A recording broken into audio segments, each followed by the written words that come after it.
Here it is, folks. Took me a few months and I dropped a lot of parts and was able to find some of them. Some of them I made. I was pieces of the rack and other random bits. You know, you cut it down and shape it, paint it.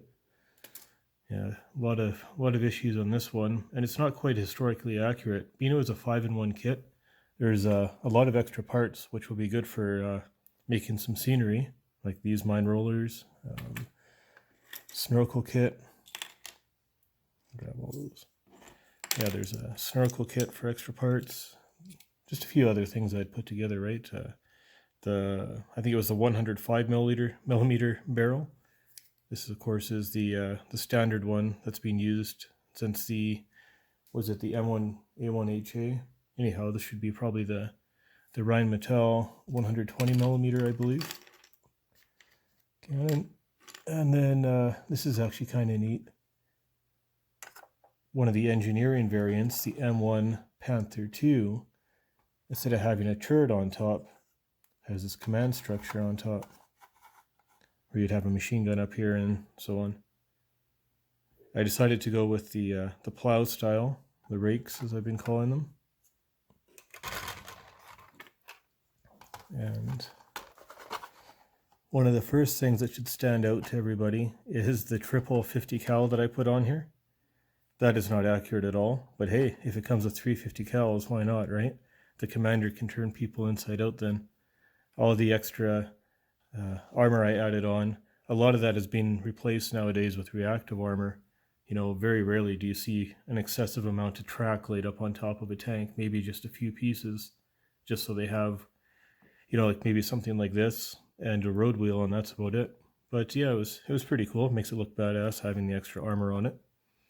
The plows, you can drop those out.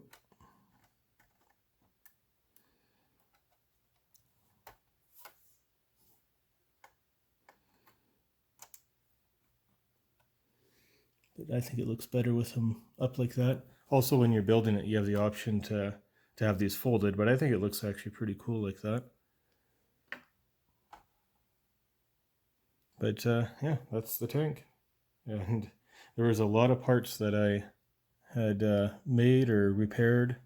In fact, on the side here, one of these ropes, it actually had come apart when I was cutting it out of the rack, and using some shavings and some glue, was able to put that back together. These flaps, each of those broke off. Pretty much everything on here broke off, or I dropped. You know, sometimes my nerves just aren't the best and I drop things, but that's it though. Give you a kind of a 360 of this thing.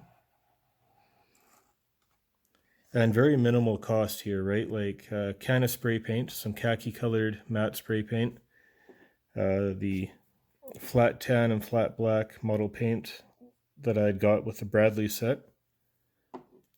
And very fortunate to have a friend that was actually able to help me get these. I have to pay her back, of course, but down the road when I can get some other paints and stuff, I can do little touch-ups like the same with on the Bradley, like red lights on the back, and paint up the lights on the front.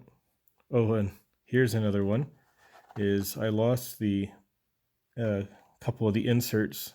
I don't know if you'll even really be able to see much here, but there's inserts for the periscopes. Little clear plastic inserts that go in there. And lost a couple of them for the driver's compartment, but because it's under the turret, it doesn't look too bad. And there was nowhere to terminate the this tubing, so I thought, oh, I'll just run it in there. It goes under the turret anyway, right? It's a very well detailed model. It's 135 scale, made by Trumpeter. Just for size comparison, I'll grab my other 135 scale, which is the Bradley set.